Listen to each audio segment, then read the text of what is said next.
धन्यवाद सभापति महोदय। सबसे पहले मैं आपका आभार हृदय से धन्यवाद ज्ञापित करता हूं कि आपने मुझे इस महत्वपूर्ण विषय कृषि मंत्रालय की अनुदान की मांगों पर अपने विचार रखने का अवसर प्रदान किया।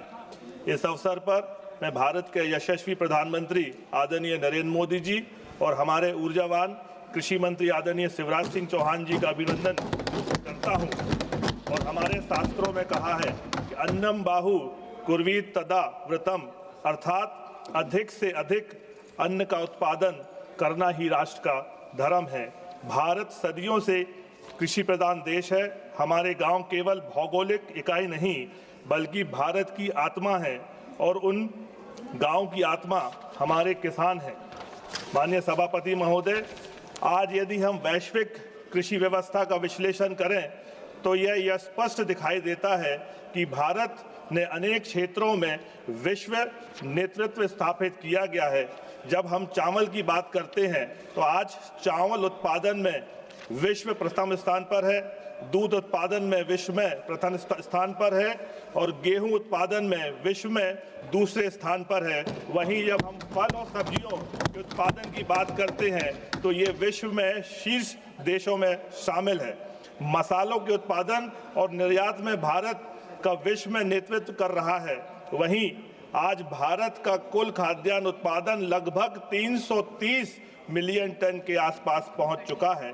माननीय सभापति महोदय, यदि हम भारत की तुलना विश्व के बड़े देशों से करते हैं तो यह उपलब्धि और भी महत्वपूर्ण दिखाई देती है। अमेरिका के पास भारत से कई गुना अधिक भूमि और आधुनिक संसाधन है, फिर भी खाद्यान्न उत्पादन के मामले में भारत विश्व के अग्रणी देशों में से एक बना हुआ है। यह केवल आंकड़े नहीं, यह भारत के किसानों की मेहनत और सरकार की दूरदर्शी नीतियों का परिणाम है। माननीय सभापति महोदय, यदि हम पिछले दशक की यात्रा को देखें तो भारत की कृषि व्यवस्था अभूतपूर्व परिवर्तन देखने को मिलता है।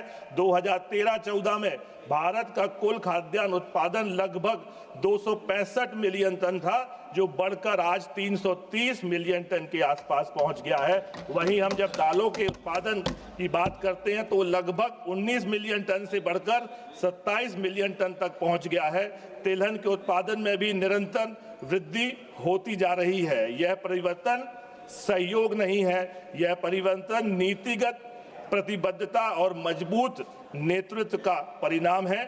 माननीय सभापति महोदय, आज इस सदन के माध्यम से मैं यह कहना चाहता हूं कि पिछले 12 वर्षों से माननीय प्रधानमंत्री जी के नेतृत्व में और हमारे ऊर्जावान कृषि मंत्री जी के कुशल मार्गदर्शन में इस बजट में किसानों की समृद्धि और किसान क्षेत्र के आधुनिकीकरण के लिए सर्वोच्च प्राथमिकता दी गई है। सरकार ने प्रधानमंत्री किसान सम्मान निधि के माध्यम से किसानों को प्रत्यक्ष आर्थिक सहायता देना जारी रखा है, जबकि प्रधानमंत्री फसल बीमा के माध्यम से किसानों को प्राकृतिक आपदाओं से सुरक्षा प्रदान करने की सहायता की है। साथ ही साथ नेशनल मिशन और नेचुरल फार्मिंग के माध्यम से प्राकृतिक और जैविक खेती को बढ़ावा दिया जा रहा है। वहीं जब हम भंडारण की बात करते हैं तो कोल्ड चेन और ग्रामीण इंफ्रास्ट्रक्चर को मजबूत करने के लिए एग्रीकल्चर इंफ्रास्ट्रक्चर फंड को सशक्त किया गया है। वहीं एफपीओ के माध्यम से किसानों को संगठित कर उनकी आय बढ़ाने की दिशा में बड़ा कदम उठाया है। हाल ही में शुरू हुई प्रधानमंत्री धन धान्य कृषि योजना के माध्यम से दलहन उत्पादन बढ़ाने के लिए कृषि मूल्य श्रृंखला का मजबूत करने का लक्ष्य प्राप्त किया है। और वही इन 12 वर्षों में यदि मैं गिनाना चाहूं कि मोदी सरकार की कोई विशेष ऐतिहासिक 15-20 उपलब्धियां हैं जिनको हम गिनाना चाहें तो उसमें सबसे पहले प्रधानमंत्री किसान सम्मान निधि, प्रधानमंत्री फसल बीमा योजना, इसके बाद कृषि अवसंरचना को मजबूत करने के लिए एग्रीकल्चर इंफ्रास्ट्रक्चर फंड, 10,000 एफपीओ का निर्माण करना, डिजिटल कृषि के लिए एग्रीस्ट्रैक और किसान आईडीआई प्राकृतिक खेती को बढ़ावा देने के लिए नेशनल मिशन और नेशनल फार्मिंग, कृषि में ड्रोन तकनीक का उपयोग, कृषि निर्यात और ऐतिहासिक वृद्धि, कृषि बाजारों का आधुनिकीकरण, सिंचाई परियोजनाओं को तेज गति प्रदान करना, मृदा स्वास्थ्य कार्ड योजना, किसानों के लिए डिजिटल प्लेटफॉर्म और डेटा आधारित निर्णय प्रणाली पीएम धन धान्य कृषि योजना के माध्यम से मूल्य श्रृंखला को मजबूत कराना, कृषि अनुसंधान और नवाचार को बढ़ावा देना, जैविक और प्राकृतिक खेती के अभियान के रूप में आगे बढ़ाना।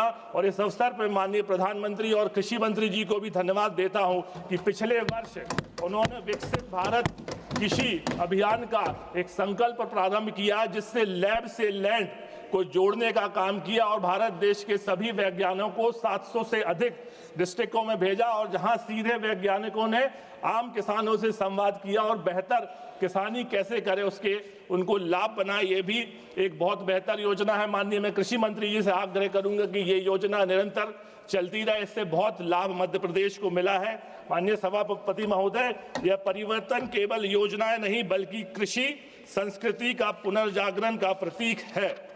माननीय अध्यक्ष मैं विशेष रूप से अपने संसदीय क्षेत्र दमोह और पूरे बुंदेलखंड क्षेत्र के किसानों का उल्लेख करना चाहता हूं कि बुंदेलखंड की धरती संघर्ष और परिश्रम की धरती है।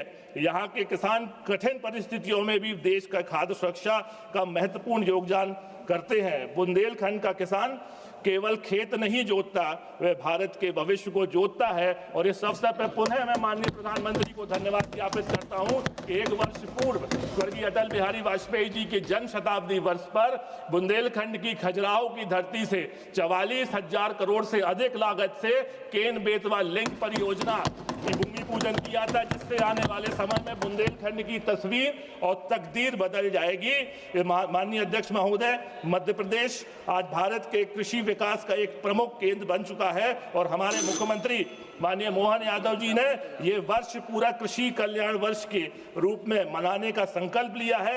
आज मध्य प्रदेश सोयाबीन उत्पादन का प्रमुख केंद्र है, दलहन उत्पादन में अग्रणी राज्यों में है और गेहूं उत्पादन में नए रिकॉर्ड कायम कर रहा है। माननीय अध्यक्ष महोदय, मैं भारत 2047 का विकसित भारत का जो संकल्प लिया है उसे कृषि क्षेत्र की महत्वपूर्ण भूमिका होगी। किसान की आय में निरंतर वृद्धि होगी, कृषि निर्यात में $100 बिलियन से अधिक करना है, भारत को वैश्विक खाद्य सुरक्षा का नेतृत्व करना है।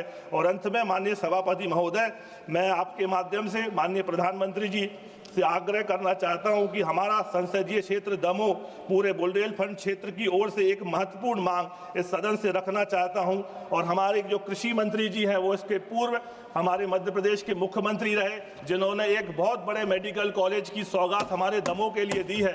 और मैं उनके माध्यम से आपके माध्यम से माननीय मंत्री जी से आग्रह करता हूं कि यदि दमोह में एक कृषि विश्वविद्यालय अगर वो स्थापना करने का मेरा आग्रह स्वीकार करते हैं तो निश्चित ही इस पूरे बुंदेलखंड में आधुनिक कृषि अनुसंधान केंद्र बनेगा। ये जैविक और प्राकृतिक खेती को बढ़ावा देगा, किसानों को आधुनिक तकनीक से प्रशिक्षित करेगा और पूरे बुंदेलखंड क्षेत्र की कृषि अर्थव्यवस्था को नई दिशा देगा। अंत में माननीय सभापति महोदय, मैं यही कहना चाहूंगा कि भारत की ताकत हमारे खेतों में है, भारत की आशा हमारे किसानों में है और जब किसान समृद्ध होगा तो भारत भी विश्व और अधिक शक्तिशाली होगा। अंत में मैं अपनी बात कह के समाप्त करूंगा कि मिट्टी की खुशबू में बसता देश का सम्मान है, मिट्टी की खुशबू में बसता देश का सम्मान है, किसान के पसीने से ही खिलता हिंदुस्तान है। अनुदान की ये मांग नहीं है, हक की पुकार है, कृषि को सशक्त करना ही विकास का आधार है। इस अंत में इन्हीं शब्दों के साथ मैं माननीय कृषि मंत्री जी का, माननीय प्रधानमंत्री जी का अनुदानों की मांग का पूर्ण समर्थन करते हुए अपनी बात को समाप्त करता हूँ। बहुत बहुत धन्यवाद।